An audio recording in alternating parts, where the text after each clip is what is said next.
Coming to you live from Surprise in Arizona. Hope you've had a super fantastic sparkling day. Welcome to Before the Dirt Nap podcast number 1998. A very good year. It's the year Brad and I got married. Taking care of self.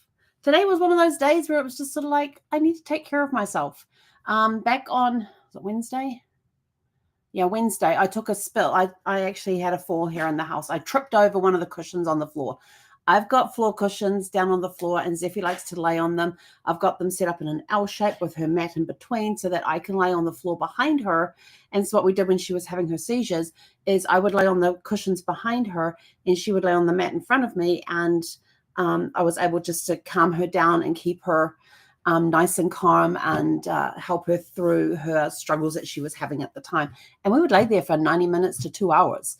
So I've never picked up the floor cushions in. She likes to lay on her mat and put her head on the cushions. And I happened to trip on one of them, which is actually in the same place it's been for the last almost 2 years. That cushion's always been there. And it just caught my slipper the wrong way. And the next thing I know, I'm going down on my knees. I push myself forward to go onto my wrists and collapse my arms and push them out. Any movement to try and disperse the energy that was going through the body so it didn't hurt so much. Laid there for a few seconds going, ow, damn it, and a few other words. And Zeffie just stood there and just watched. And I looked over at Zeffie, who was behind me, and I just looked at her, and she's just standing there just looking at me, just watching, seeing what's going on. So I eventually managed to sit up and waited for a little bit, because when I sat up, I got a little dizzy. And so I didn't hit my head. I just waited for a few minutes, just sitting there, and I thought, now I've got to get up. And my knees were the first to hit the ground. And I was like, dang it. So finally managed to roll over onto my toes without pushing my knees. But then I didn't realize that my toes got hurt in the incident as well, from the tripping and the falling and the trying to stay upright thing, because I did stumble a little bit. So I finally managed to get upright, and then I went and sat down on the couch for a few minutes. So it's not like thing. Then I looked at my clock and went, oh crap, I've got to be online for work in 5 minutes. So so I got up and went and did that. But I am thankful. And do I have them here? No, I think I took them down to the other end of the bedroom. Dang it. I was thankful that I had my super patch here with me for freedom. And the freedom helps you with pain. And so I slapped that thing on. It's sitting up here at the moment. Otherwise, I'd show it to you. Yeah, it's right there. And I will tell you this. Normally, when I injure myself or I overexert in exercise and stuff, I don't feel it the next day. I feel it 2 days later, which would have been Friday. I felt nothing. I still have some pain in my toes. I've got these 2 tiny little bruises on my knees where it connected.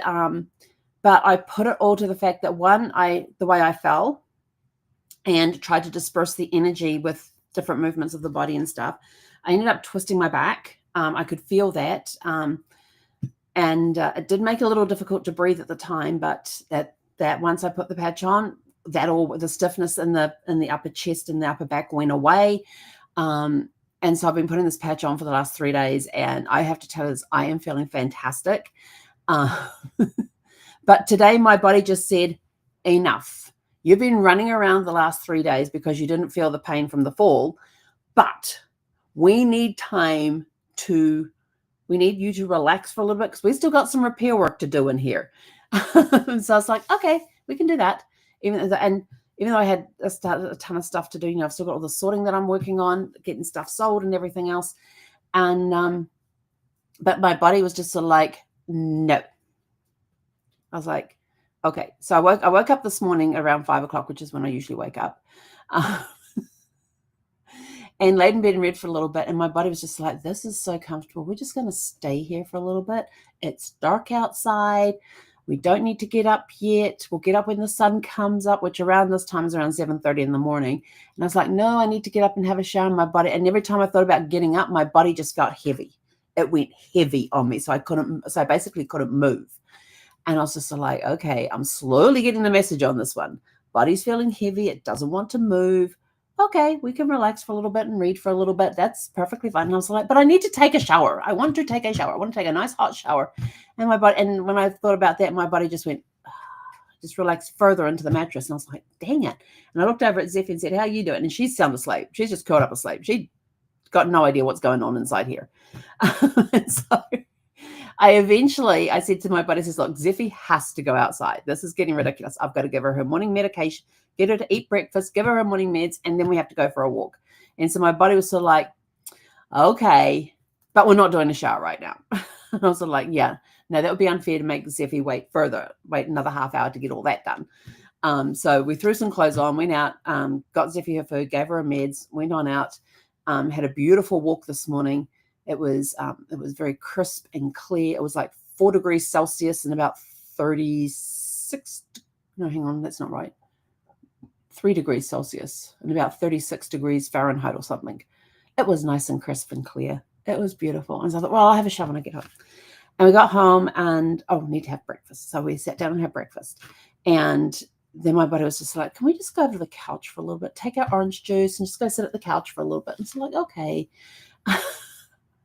And we basically did not move much from the couch for the entire day. We just sat on the couch and snoozed and read and just basically I did get up and do some stuff on LinkedIn, and I did do some genealogy stuff today, but I had my laptop right there next to me. So I didn't even I did come on the computer, do some stuff on the computer because I could only do it on the computer for whatever reason. So I got that taken care of. And, but we've just had such a nice, relaxing day. We've watched no TV today. We're online watching different videos and things and snoozing, and did get up to get meals, but we just made them small snacky type meals. So we had several of those through the day, cooked some quinoa for Zeffie, and then it was sort of like walk time. I was like, dang, it's walk time already. So I took her for a walk and came over. I'm having a shower. Hence the nice, this is how my hair comes out. Where's my turban? I had my turban on. I went to hit the go button and I had my turban. I was like, oh, this is my little hair turban. You put your head in here and you have it forward so all your hair comes down into this piece, and then you just twist it, and then you take the little loopy thing here and you put it on the back here so it sits like a turban. It doesn't go anywhere. It's better than twisting towels on top of your head. It weighs way less, and this is this micro stuff, so it absorbs a lot of moisture. And then when I take it off, this is what you get. This has had no combs through it, no nothing through it, just my fingers. And this is how it comes out. Give it like about 30 to 40 minutes and it will start frizzing, going all frizzy on me. And then I'll have to look at a headband or a scrunchie to tie back this front portion piece. But it was nice to finally get into the shower, and I put it on as hot as I could stand it, so I had all that steam going in, and it was just nice. And so it's just been a take care of self day, just a day for the body to relax and not do much and just do what it needed to do to repair itself, simply because of the fact that it underwent a trauma on Wednesday and hasn't had full recovery time, because when I'm sitting down working, I'm constantly getting up and moving around so I wouldn't stiffen up, knowing how my body goes and knowing that I need to get up and keep moving and doing gentle stretches and that sort of stuff, just anything to keep the body loose and pain-free. But I would tell you that freedom patch, freaking awesome. And the other thing I've been doing too, jeepers, people just amaze me. The other thing I've been doing too is using my Calm app as well. So they currently have a special on. I don't know how long this is going to last, but in the description below, there is a link that you can click on, and it's my referral link, that you can go to the Calm app and you get to try it free for 30 days. They normally do 7 days for free, but if you go through that link, you'll get 30 days free to try the Calm app. And I have to tell you, I absolutely love that thing. I've got a theta program that I put on at night to go to sleep to. I can actually make it go all night if I wanted to. There's different stories on there, different bedtime stories to help you just lull off to sleep. And I fight those ones because I want to hear the end of the story. I never want to go to sleep without knowing the end of the story. So I fight those ones a little bit. But there's Jay Shetty. He does his 7 minutes in the morning. You can do the 5-minute movement thing. There's a thing there where you can put your gratitude in, what's your gratitude for the day. You can have it ask you questions throughout the day. There was one that I took a screenshot of this morning because it was really cool. It has cool stuff on it. It's not it. Where did it go? Where did my screenshot go? Oh, because I've added other photographs in there. because I'm looking for the wrong picture. So this one here, the reminder that came up today was a calm reset. You got through it once, you can do it again. Isn't that the coolest thing? It just comes up with these little sayings throughout the day. You've done it once, you can do it again. What the heck have I don't know what I'm doing. Oh yeah, and TikTok's back too. That was awesome. TikTok came back. No, I didn't want it to do that. I wanted it to do that. And then I had one the other day.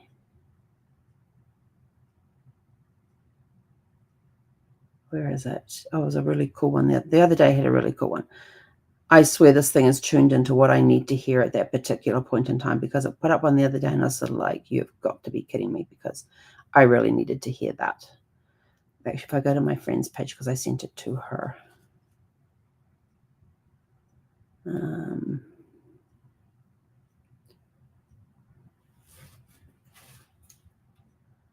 Oh, the one that sent me the other day was take 10 deep breaths and stay with it. I was like, how does it know I needed to take deep breaths? So there's all sorts of fun things that it will do for you. But it's I actually have a lifetime membership to Calm. So, but it keeps track of how many days you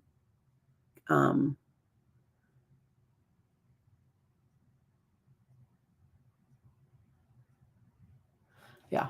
So it's got there how many days I checked in. So I didn't check in on Tuesday last week, but I've done every day since. It's got a 2025 offer. Gift Calm to family and to friends and family for 30% off until January 31st. So you get to do that till, oh, that's if I buy a gift card. But you have your daily Calm, you have your, which is really cool, just thing. You got your daily J, and he's about 7 to 8 minutes, and he will talk about something and then do a quick meditation, quick guided meditation. Then you have daily move. It's about 5 minutes of movement. We did this whole 5 minutes one time on moving the tongue. That was it. That was all we did, was move the tongue. And I was just like, this is really cool. Doing, your tongue is a muscle. It needs exercise. Did you not know that? Neither did I. But it even has different sounds that you can go and listen to based on what it is you want to do. If you want to sleep, if you want to concentrate on what you're doing, it's got a ton of really cool stuff on there. And I actually ended up using it more than I thought I was going to use it. And I was like, I really don't want to pay yearly. And they had a lifetime membership thing available. So I bought that like a few years ago. So it's been on my phone for a long time and gets well used.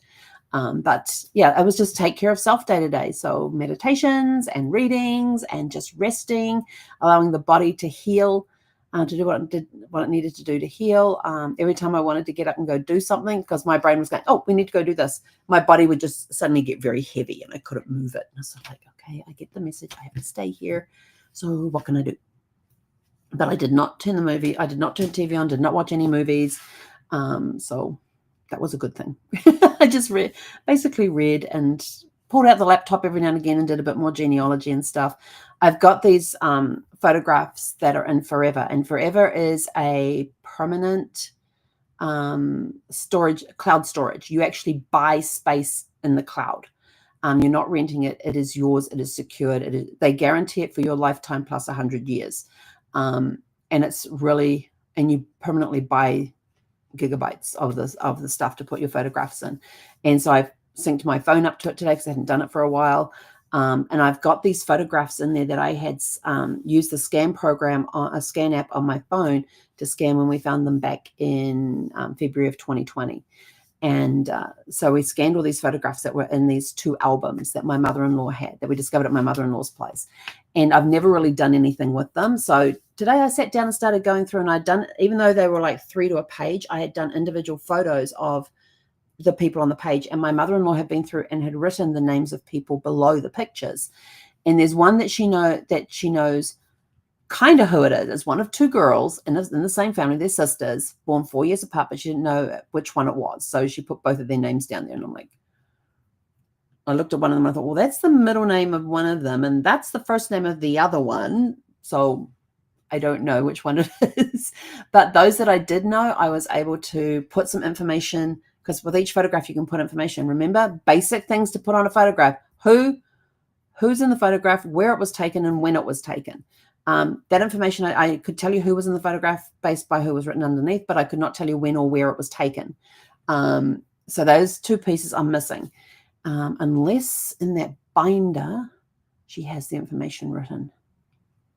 She may have the information written in a binder that had all of the photographs indexed in it. So I need to see that binder. So I've been going through those, and where I have the information in the family tree about that person, I have entered it into Forever against that photograph. And these photos are all in, like, this is the yellow album, this is the blue album. And so I'm working on the yellow album right now and going through, and I'm downloading the pictures and uploading them into Ancestry. And I have a very private tree on Ancestry, and putting those photographs against those particular people, putting them into there so they now have their profile they have a profile picture. Because we didn't have any information on them. We didn't have any photos of them before. So now we've got photographs that we can put with them. I just don't know when they were taken. And so, yeah, going through and doing that with those photographs. And it's kind of cool. Even though I don't know the people, because I never met them, most of these people she knew as she was growing up because they were her aunts and uncles and cousins. And so she was able to name who these people were. So that was really, was it her grandparents, her great aunts, her great uncles, her aunts, her uncles, her dad, her cousins. And so she was able to name those people because they were basically, she grew up with it. She grew up around these people. So that was kind of cool to go through these albums. So we're slowly making our way through the albums, and I'm trying to get more information in there. And then as I research these people, and I know I have at least 2, possibly 3 banker boxes full of birth certificates, death certificates, marriage certificates, wills, deeds. I've got a little bug flying around. All this documentation, and when I scan that, those one, if it relates to what I will start doing, is that as I do these pictures and I come across matching documents, those people will not only stay in that folder, in that folder area in Forever, they will also get their own folder, and in that album will be any photographs taken of them and any images of any documents that we have that pertain to that particular person. So that's kind of what I'm doing, is I'm starting to organize my electronic side a little more, because I know there's going to be a lot of stuff coming as I find the boxes and go through the process of getting them all scanned and everything else. Will I scan them? Will I hire a teenager to scan them? I don't know. Will it be something I can do while watching TV? Probably. So, yeah, so I've been having fun doing that today too. So it was just a step back from all the activity and everything else and just take a break. So we did that today. Tomorrow is going to be the start of a brand new week. Lots happening this coming week. So I'm mentally prepared for it, physically prepared for it. And with that, what have you done today to give yourself some self-care today? Remember to take time and just take care of you. If you take care of your family, if you are sick, who takes care of your family for you? If you are a caregiver, if you get sick, who's taking care of your loved one who you've been caregiving for? Remember that. Golden rule of caregiving: always take care of yourself first. And this is a hard rule. I know. Ask me how I know. I know. I've been raked over the coals for this every single time I would go to our cancer caregivers meeting. I would literally get raked over the coals for not taking care of myself first. So the golden rule of caregiving is take care of yourself first so you can take care of your loved one. Because if anything happens to you because you're not taking care of yourself, who's going to pick up the slack and take care of your loved one? Or are you going to take care of them while you're sick and ending up with a whole bunch of complications, making yourself worse, passing something on to them because you're sick? Who knows? It could end up being a disastrous decision. So take care of yourself first. And I know from personal experience exactly how hard that can be, because as a caregiver, you are wanting to take care of your charges first instead of taking care of yourself first so you can better care for them. So with that, I am out of here. Go out, have a super fantastic, sparkling evening. Give yourself a little self-care, a little self-love tonight, and we'll catch you guys back here tomorrow evening Oh, shoot. I don't even know what time I'm going to be on tomorrow evening, because immediately after I finish work, I have a meetup intensive that I'm doing, a meetup intensive course that I'm doing, followed immediately by that from the LinkedIn stuff I'm doing. So I think it's going to be around 6:30 Pacific time when I'm going to be online. And somewhere during all of that, I have to take Zeffy for a walk. So I could end up taking Zeffy for a walk at 6:30 and coming on live at 7 o'clock. In fact, I think that's probably what we'll do. Yeah. So we'll come on live at 7 p.m. tomorrow evening. So 7 p.m. live tomorrow evening Pacific time, and we will catch you then. Have a super